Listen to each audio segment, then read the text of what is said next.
আসসালামু আলাইকুম ওয়া রাহমাতুল্লাহি ওয়া বারাকাতুহু। প্রিয় দিনী ভাই ও বোনেরা, কেমন আছেন সবাই?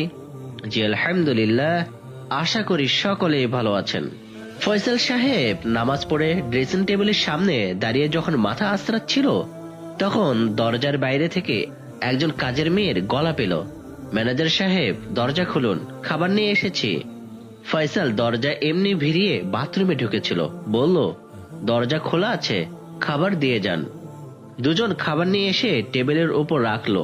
তারপর একজন চলে গেল আর অন্যজন মেঝের একপাশে মুখ নিচু করে বসে রইল। ফয়সাল রুমে আসার পর মানসিক টেনশনে ছিল বলে মেয়ে দুটোকে তেমন লক্ষ্য করেনি। এখন তাদেরকে দেখে মনে হলো এরা ঠিক কাজের মেয়ে নয়, কোনো ভদ্র ঘরের মহিলা। বয়স প্রায় 40-45, দেখতে শুনতেও ভালো। একজন চলে যাওয়ার পর ফয়সাল সঙ্গে আনা দস্তরখানা মেঝে বিছিয়ে টেবিল থেকে খাবারগুলো নামাতে গেলে বসা মেয়েটা তাড়াতাড়ি দাঁড়িয়ে বলল, আপনি বসুন, আমি নামিয়ে দিচ্ছি। খাবারের মেনু দেখে ফয়সালের মনেই হলো না অজপাড়া গায়ে এসেছে। খাওয়া শেষ হতে মেয়েটি যখন থালাবাটি গুছাচ্ছিল তখন জিজ্ঞেস করলো, এখানে কতদিন কাজ করছেন? কাজের মেয়েদেরকে কেউ আপনি করে বলে না। নতুন ম্যানেজারকে বলতে শুনে মেয়েটি অবাক হয়ে তার দিকে তাকালো। কি হলো, আমার কথার জবাব দিলেন না যে? মেয়েটি মুখ নিচু করে বলল, আমার জন্ম এখানেই। তার মানে আপনার মাও এখানে কাজ করতেন? মেয়েটি শুধু মাথা নাড়ল। আর আপনার সঙ্গে যিনি এসেছিলেন? আমার মতো ওরও জন্ম এখানে। কি নাম আপনার? আকলিমা। নাম শুনে ফয়সাল অল্পক্ষণ চুপ করে থেকে বলল, আমার এক খালার নাম আকলিমা, উনি মারা গেছেন, আমি আপনাকে খালাম্মা বলে ডাকবো।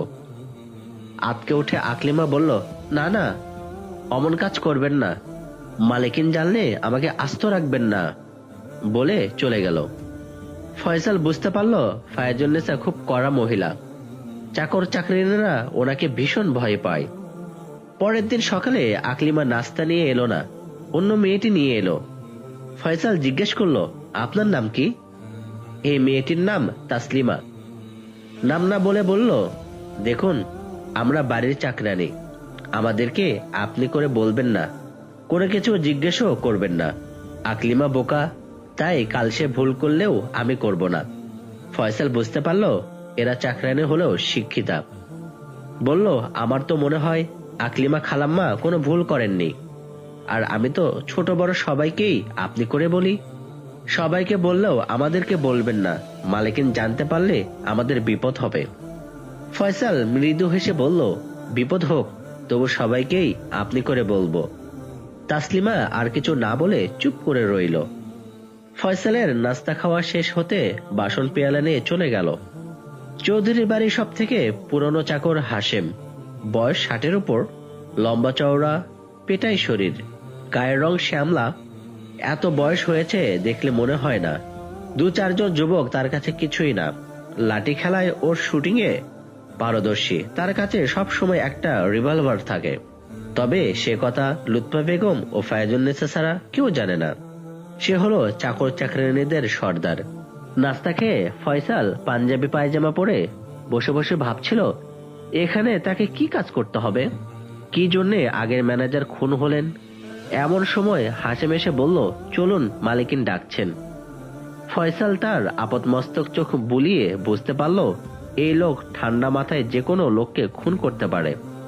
সালাম দিয়ে বলল, আপনার পরিচয়? হাসেম সালামের উত্তর দিয়ে বলল, আমার পরিচয় মালিকিন দিবেন। হাসেমের সঙ্গে ফয়সাল যে রুমে ঢুকলো সেটা একটা হল রুম। 8-10 জন লোক টেবিল চেয়ারে বসে কাজ করছে। একপাশে 10 ফুট 12 ফুটের কাচের পার্টিশন দেওয়া একটা রুম হলেও ভিতরে কি আছে না আছে ফয়সাল দেখতে পেল না। দরজায় দামি পর্দা ঝুলছে। ফয়সালকে দাঁড়িয়ে পড়তে দেখে হাসেম কাচের রুমটা দেখিয়ে বলল, ওখানে মালিকিন আছেন, আসুন। তারপর দরজার কাছে এসে বলল, আপনি ভিতরে যান। ফয়সাল পর্দা ফাঁক করে বলল, আসতে পারি? ফায়াজুন্নেসা তার দিকে তাকিয়ে বলল, আসুন। ফয়সাল ঢুকে সালাম দিল। ফায়াজুন্নেসা সালামের উত্তর দিয়ে বসতে বলে কলিং বেল বাজালেন। হাসেম ঢুকে মাথা নিচু করে দাঁড়ালো। ফায়াজুন্নেসা হাসেমের পরিচয় দিয়ে ফয়সালকে বললেন, এই লোক আপনাকে চৌধুরী স্টেটের যেখানে যা আছে সবকিছু ঘুরিয়ে দেখাবে এবং কিভাবে সবার সঙ্গে ব্যবহার করতে হবে জানাবে। মোট কথা ও যা বলবে বিনা দ্বিধায় তা আপনাকে করতে হবে। বাই দা বাই, আপনার কি রিভলভার বা পিস্তল আছে? ফয়সাল বলল, না। ঠিক আছে, আপনাকে একটা রিভলভার দেওয়া হবে, তবে এখন নয়, যখন বুঝবো দেওয়া দরকার তখন দেব। আমি এসেছি চাকরি করতে, রিভলভার দিয়ে কি করব? ওসব আমার দরকার নেই। ফায়াজুন্নেসা বিরক্ত কণ্ঠে বললেন, কথার মাঝখানে কথা বলবেন না, আমার কথা শেষ হওয়ার পর যা বলার বলবেন। তারপর জিজ্ঞেস করলেন, আপনি লাঠি খেলা জানেন? জি না।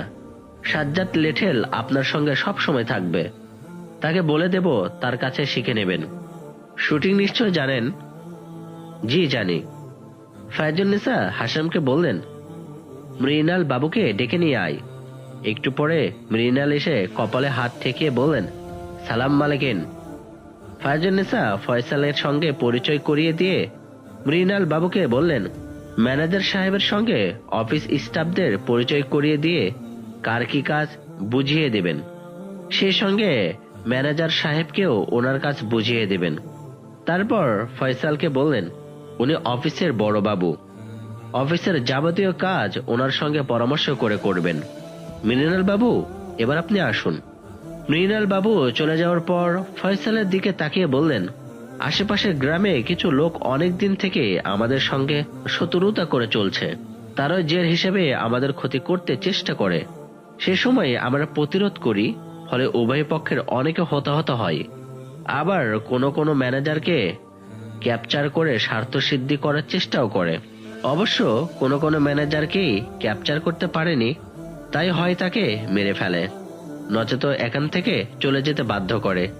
এবার নিশ্চয় বুঝতে পারছেন কেন রিভলভার রাখার ও লাঠি খেলায় শেখার কথা বললাম। ফয়সাল বলল, শত্রুটা মিটিয়ে মিত্রতা করা যায় না? ফায়াজুন্নেসা রেগে উঠে বললেন, সেটা আমাদের ব্যাপার, আমরা দেখব, আপনি এ ব্যাপারে কোনো কথা বলবেন না। কিন্তু মানুষের সঙ্গে শত্রুতা জিয়ে রাখা উচিত না, বিশেষ করে মুসলমানদের জন্য তো নয়ই।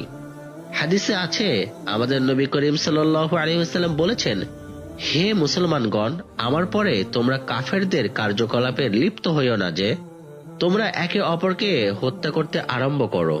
আর আল্লাহ রাব্বুল আলামিন কোরআন পাকে বলেছেন, আর যদি মুসলমানদের দুই দল পরস্পর ঝগড়া বিবাদ যুদ্ধে লিপ্ত হইয়া পড়ে, তবে তাহাদের মধ্যে মীমাংসা ও পূর্ণ মিলন করিয়ে দাও। অনন্তর যদি তাহাদের এক দল অন্য দলের উপর বাড়াবাড়ি করে, তবে সেই দলের বিরুদ্ধে যুদ্ধ করো। যেই দল বাড়াবাড়ি করে যে পর্যন্ত না তাহারা আল্লাহর আদেশের দিকে ফিরিয়ে আসে, অথবা যদি তাহারা প্রত্যাবর্তিত হয়, তবে উভয়ের মধ্যে ন্যায়ের সহিত সদ্ধি করিয়া দাও। আর সুবিচারের প্রতি লক্ষ্য রাখিও, নিশ্চয় আল্লাহ ন্যায়বান্দিগকে পছন্দ করেন। এখন আপনি বলুন, মুসলমানদের মধ্যে কি শত্রুতা থাকা উচিত? কুরআন হাদিসের কথা শুনে ফায়াজুন্নেসা আরো রেগে উঠে বললেন, মনে রাখবেন, আমার এখানে আপনি চাকরি করতে এসেছেন, ওয়াজ করার জন্য নয়। আর কখনো যদি এসব ব্যাপার নিয়ে বলেন তাহলে, বলে রাগে কথাটা শেষ করতে পারলেন না। ফয়সাল ওনার রাগকে গ্রাহ্য করল না, মৃদু হেসে বলল, একজন মানুষ জেনে অথবা না জেনে যদি ধ্বংসের পথে অগ্রসর হয়, তাহলে অন্য মানুষের উচিত তাকে বাধা দেওয়া। যদি না দেয় তাহলে সে মানুষই না। সে ব্যাপারেও আল্লাহ কোরআনে পাকে বলেছেন, আর তোমাদের মধ্যে এমন এক দল এই রূপ থাকা আবশ্যক যেন তাহারা কল্যাণের দিকে আহ্বান করে এবং নেক কাজের আদেশ করিতে ও মন্দ কাজের বারণ করিতে থাকে, আর এরূপই লোক পূর্ণ সফল কাম। একজন মুসলমান হয়ে যদি কোরআনের আদেশ না মানি, তাহলে কাল হাসরের মাঠে আল্লাহর কাছে মুখ দেখাবো কি করে? ফায়াজুন্নেসা ধৈর্যের শেষ সীমায় পৌঁছে গেছেন। হাশেমকে ইশারায় কিছু বলে সেখান থেকে চলে গেলেন। হাশেম রাগের সঙ্গে ফয়সালকে বলল, এই যে ম্যানেজার সাহেব, মালিকের নিষেধ করা সত্ত্বেও ওয়াজ করছেন কেন? আর কখনো করলে কল্লা মোটকে দেব। এবার মালিকের যে চেয়ারে বসেছিলেন ওখানে গিয়ে বসুন, একটু পরে মৃণাল বাবু এসে আপনাকে সবকিছু বুঝিয়ে দেবেন। কথা শেষ করে হাশেম চলে গেল। ইনশাআল্লাহ আমরা বাকি ঘটনা আগামী পর্বে শুনবো। আসসালামু আলাইকুম ওয়া রাহমাতুল্লাহি ওয়া বারাকাতুহু।